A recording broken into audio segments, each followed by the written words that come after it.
So, so I have been collecting Pokemon games for a while. I've been trying to acquire these for a while. I didn't get started in Pokemon during this era of Pokemon. This was like much later. I and as I was getting into the Pokemon spirit things of being familiar and being able to like pick these games up and all that. I had learned about and how some of y'all may may have learned or will know about as you click these games and all that is that and maybe even after watching this video you'll be able to see uh, um, which Pokemon games are authentic and which ones are not as authentic, and you can get by with a bootleg copy of a Pokemon game. However, you will not be able to trade between the two.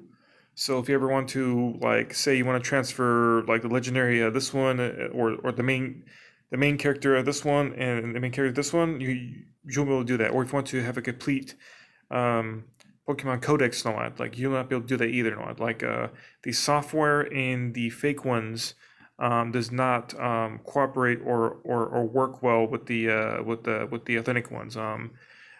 Last I heard was because of a authentication mechanism they had to have in place to be able to confirm the validity of the software that they're talking about, like before they do a transfer.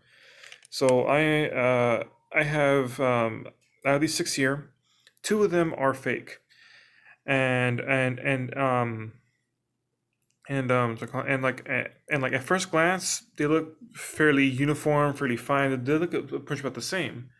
And these were and two of these were games that I had picked up at flea markets that I had thought I had gotten a good deal, but in fact I got completely ripped off. And I kept them instead of throwing them away, just as a just as a benchmark to see just how these fakes are being generated, how they look, how they, and also like what to look out for. Like whenever you happen to come across one of these things and happen to kind of know that like what to kind of look out for and all that.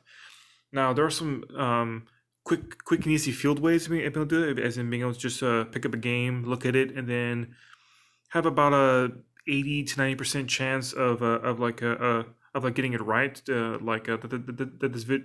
this cartridge is in fact authentic. However, I mean, there's always a possibility of someone like swapping like one of these labels or covers or or, or the actual important bits of the actual game what you call them, getting them swapped out on, and those are usually a little more harder to be able to detect.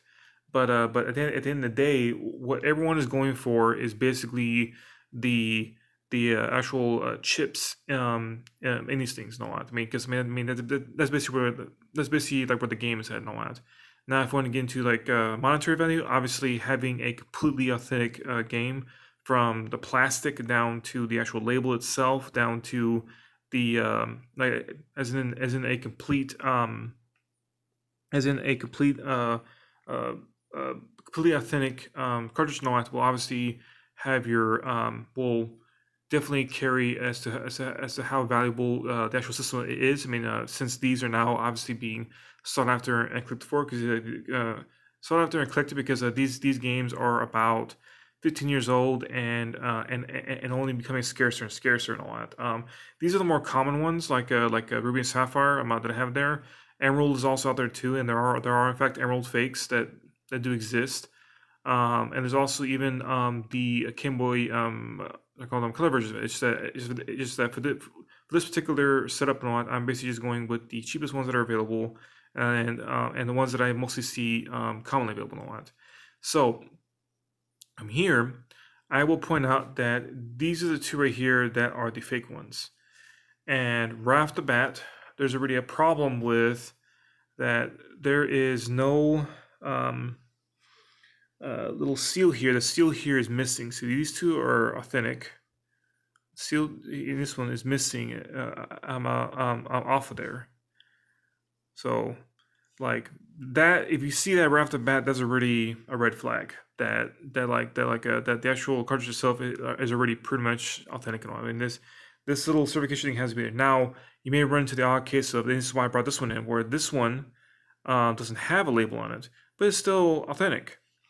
So I mean that's why I kept this one in here, because this one has been very, very well loved. It's not a gem mint collector's item, but you can still play it and it'll work just fine with all the authentic cartridges that are basically out there. It's just that if anything, this could be your daily beater basically that you have there, and then the more nicer ones could be put in cases and then put in display if you want. Anyways, yeah. So right off the bat, there's that.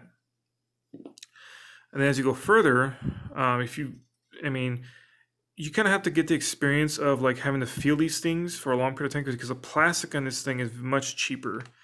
So I'm sure the camera will be able to pick up on that, but the plastic is like a much lower quality. It's much thinner. See how much more shinier it is compared to like this sort of thing. Like it's much cheaper plastic. That's the overall construction of the whole thing. Also, that if you see the backs, see like yeah, I say I mean like you will also see that too, like as in like this will look pretty much like I mean this is a fairly good fake that you have there, man, and this is why I brought this up here. So one thing that is also a difference here is in the backs, you'll see all these little pins being here. For these chips now, since they're very cheaply made, they don't really have the pins that go all the way through. I think it's because it's more expensive to have the actual little pins go through the entire actual board than the pins that are just right there. Also, if you look up into the actual cartridge itself, let me see if the camera will focus on that. You can see this little thing right here. You see the AGB. This looks like a E0501. So these little, this is the model number of the actual board itself from what I'm able to gather. And you also see the Nintendo called the logo on the actual board itself, and then I believe the year of the manufacture. So this is 2002 that you have here. For the fake ones, they don't have that. They have the AGB on here, but you can see like it's obviously much more badly made. Like the actual board itself, it's much more. It's not as clean. It's not as good looking as the official one. See the official one compared to the other one. You're like, I mean, hell, even the board itself is a completely off different color. So as a comparison, let's look at the other one that's here, and you see like those two are basically uniform. Whereas this one over here is just way off, like board wise.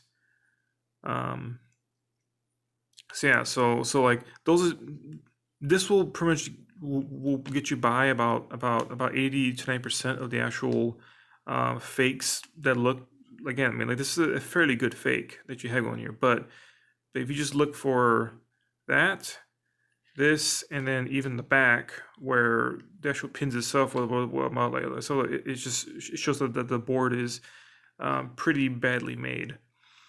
So then now if you have time and you actually want to let's say you found a real nice one, a real clean looking one that doesn't look like it has a lot of wear, that could be a collector's one. So you will take one of these little tools that you have, you can that you have in there, and if you want to pay top money for this sort of thing, you will definitely want to have a closer look than just off the top of your head. Then from there, you take the cartridge apart to get a better look at the board itself. That is after you feel the actual, because the thing is, if you're going to be handling a large volume of these things, you'll know like what a cartridge feels like as compared to is this a fake one right here. You just tell. It's just like it just feels off. So let me get the board off. So you see here, this is the actual board itself, and look at that. It's very shittily made. The soldering's all jacked up on this thing. It's just bad and all that. And there's also no battery in this thing either, as you can tell. So like, so for authentic ones, they actually have a little battery to keep the time on them. These things don't have that. Look at that. I mean, look how badly made this board is. It's just bad. As compared to the authentic ones.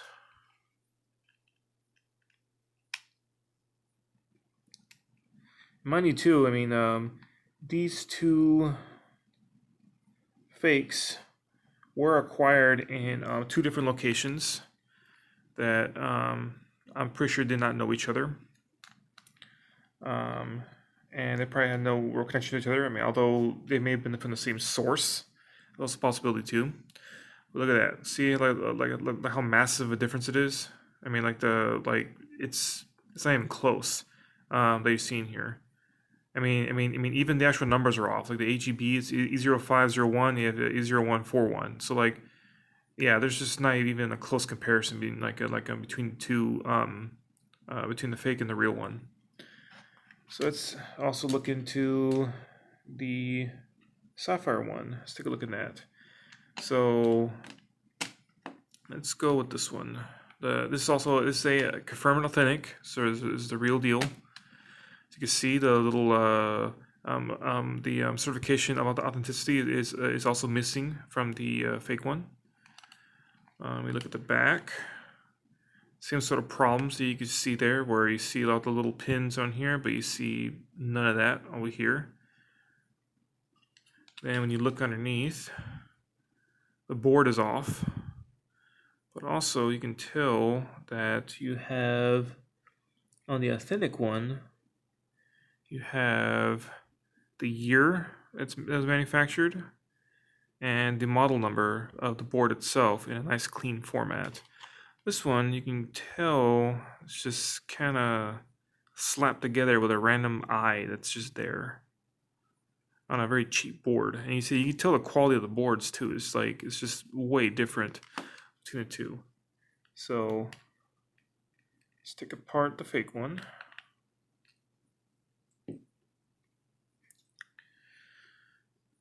Okay.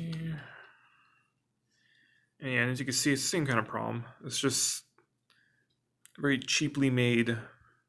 And obviously, this is probably from China. I mean, I'm pretty sure, because there's a lot of fakes that do float into the United States from China through Mexico. I mean that's the most common path of fakes that I've been seeing flowing into the United States. But yeah, you can see here it's completely way off. Like the board is just completely alien compared to the more authentic one. So let's take apart the authentic one. Oh, oops. Let's not lose that. Sorry. Okay, let's try the authentic one.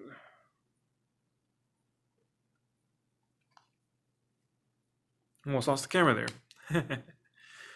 All right, so let's go for the authentic one. So the authentic one, look at that. You have the battery in here, the capacitor, no, the capacitor, the part of the circuits that's on here. I mean, it's just way different you have on there. I mean, like, again, it doesn't have the year on it. It doesn't even have the correct model number. It's just all off that you have there. Now, I mean, this will work in a Game Boy. I